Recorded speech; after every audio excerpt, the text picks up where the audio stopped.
Welcome back to Differential Equations. In this video, I want to introduce you to boundary value problems.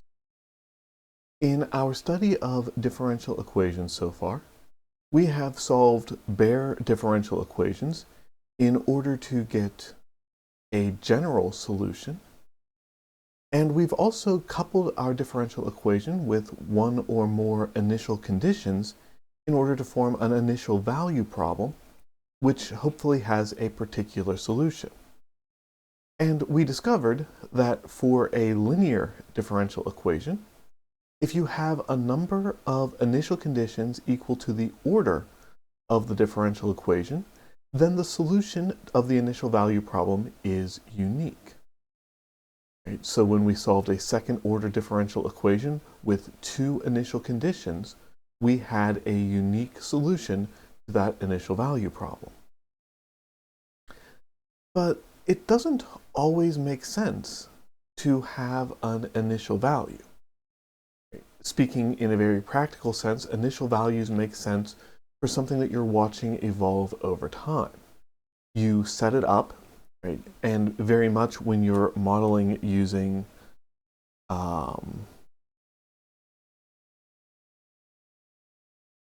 Newton's second law, you're modeling based on the second derivative of position.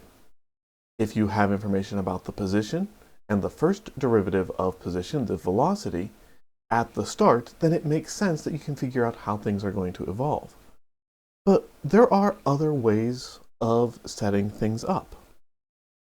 For example, one of my favorite physical applications is the plucked string. So if you have a string that is fixed at each of the two endpoints, and you do something to set it moving, how is the string going to move? It's going to vibrate in some way, shape, or form.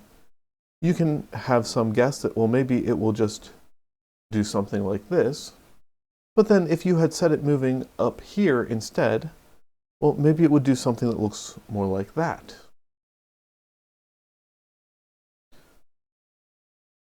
Or like that, and so on and so on. There's many different ways that the string can vibrate. We call these the modes of vibration if you want to study it in physics, but for right now, just the fact that this is a thing that we can study is interesting enough. And for our purposes in this course, for my sense of abstraction, the important thing is that the string is fixed on both ends.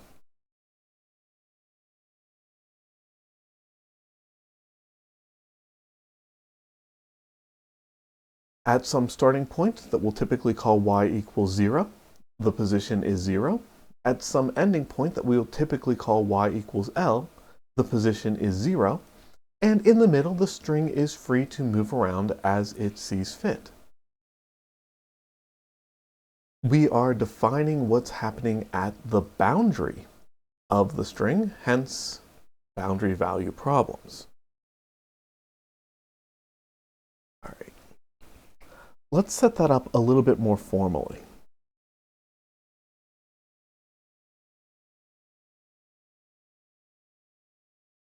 So a second order differential equation coupled with two boundary conditions is called a two-point boundary value problem. Why are we looking specifically at a second order differential equation?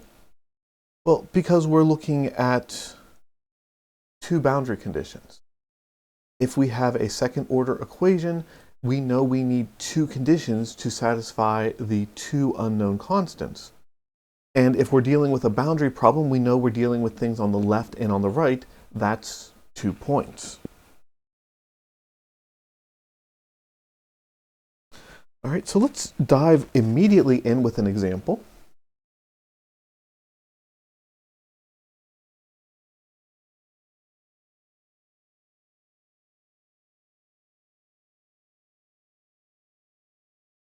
Y double prime plus 4y equals 0, and y of 0 equals y of 1 equals 0.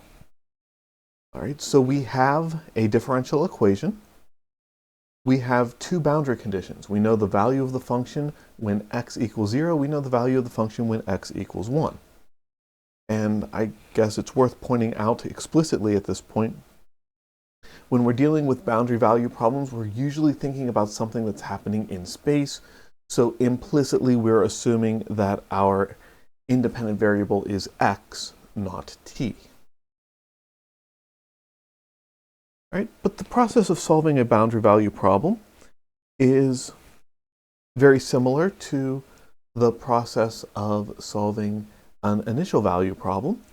We're going to find the general solution to the differential equation. We're going to plug in our boundary conditions, and we're going to see what happens. Before we do that, though, I want to point out something.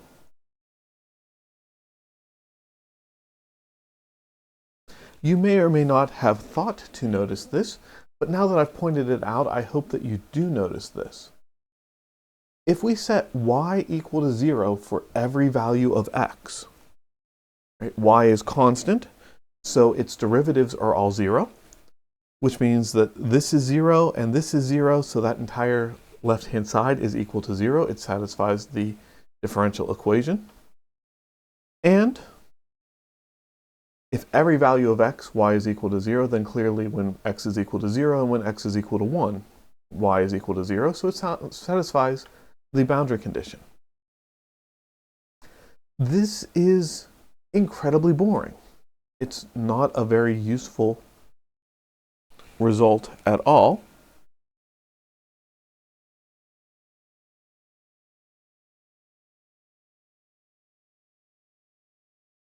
We call it the trivial solution to the boundary value problem. And as you're going to see, a lot of the work that we do in solving boundary value problems is doing our best to avoid the possibility that the trivial solution is the only solution. All right. As differential equations go, this one's fairly straightforward. It's a second-order linear homogeneous ordinary differential equation with constant coefficients, so we can use the method of characteristics. We don't have to use any of the fancy footwork. We can just say that c squared plus 4 is equal to 0, which gives me that c squared is equal to negative 4, which means that c itself is equal to positive or negative 2. I'm sorry, positive or negative 2i.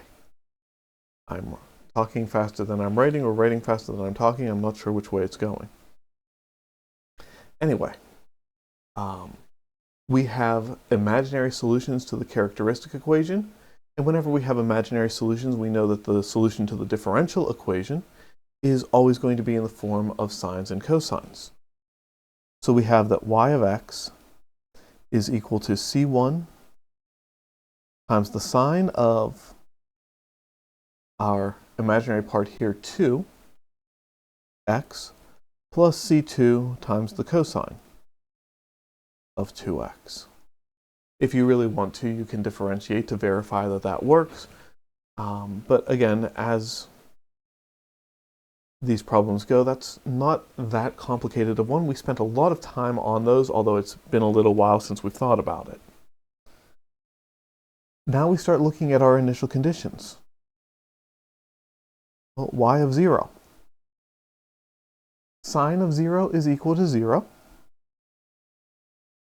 Cosine of 0 is equal to 1. So when we plug in x equals 0, we get out c2. And our boundary condition says that when x is equal to 0, y of 0 is equal to 0. So c2 is 0. That entire term goes away. And now we have y of x is equal to c1 times the sine of 2x.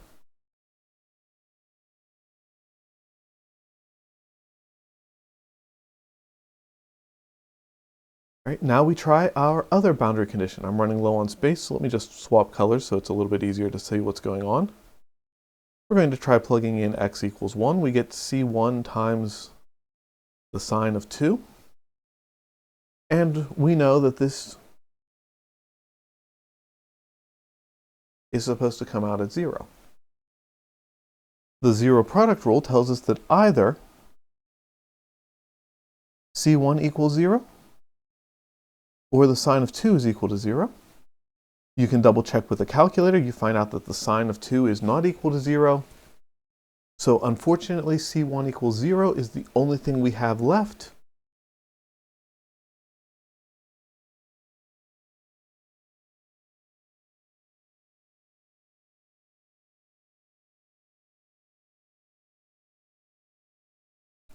And the only solution to this boundary value problem is the trivial solution.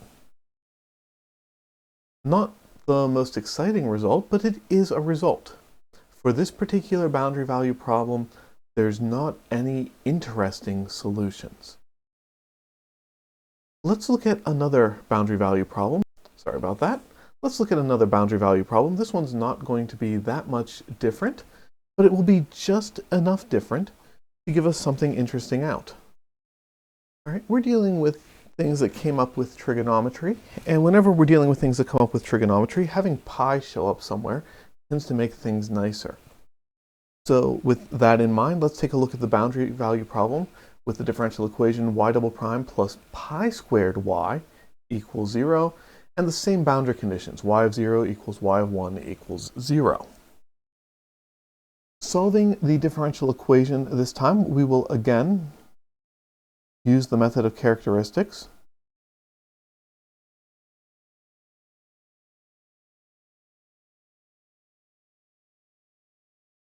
Which gives us the result c equals plus or minus I pi. And then, because we again have imaginary solutions, we get the solution to the differential equation. Y of x is equal to c1 times the sine of pi x plus c2 times the cosine of pi x. When we plug in our first boundary condition, y of 0 equals c1, sine of 0 is 0, cosine of 0 is 1, we once again get that c2 is equal to 0. So that whole second term goes away, we only have the first term. But in this case, something different happens. If I plug in y of 1, well, now I have c1 times the sine of pi. And sine of pi is, in fact, 0. So I get that this is a true statement. c1 times the sine of pi is equal to 0. And the boundary condition said that y of 1 had to be equal to 0. So we're good.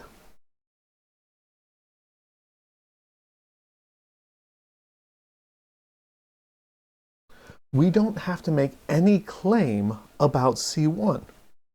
For every possible value of c1, we have a solution to the boundary value problem.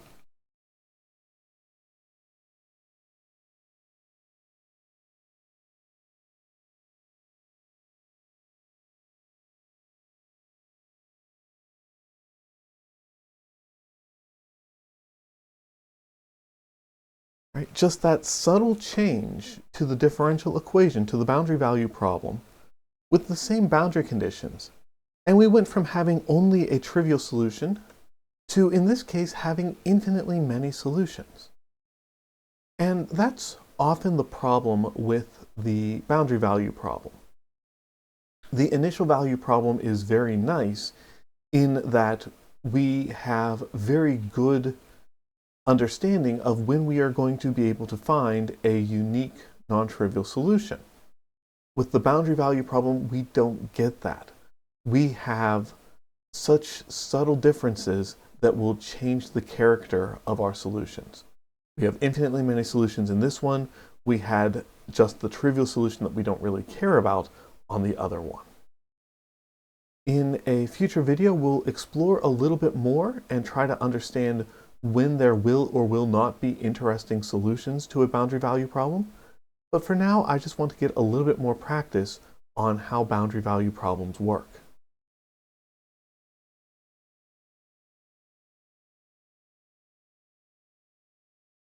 So let's go back to the same differential equation we saw in the first example.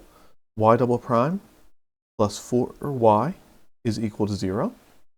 But now let's change the boundary conditions.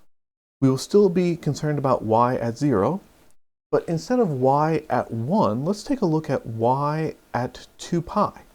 Right? Another nice way of introducing pi into things. So I'd like you to take a couple of minutes and play around with this boundary value problem. We have a differential equation that you already know how to solve. We have an interesting boundary condition. I want you to determine if there are non-trivial solutions, if there's one or infinitely many, and if there's infinitely many, see if you can come up with a way of constructing the family of them. Take a few minutes to see what you can do with that, and I'll see you in the next video.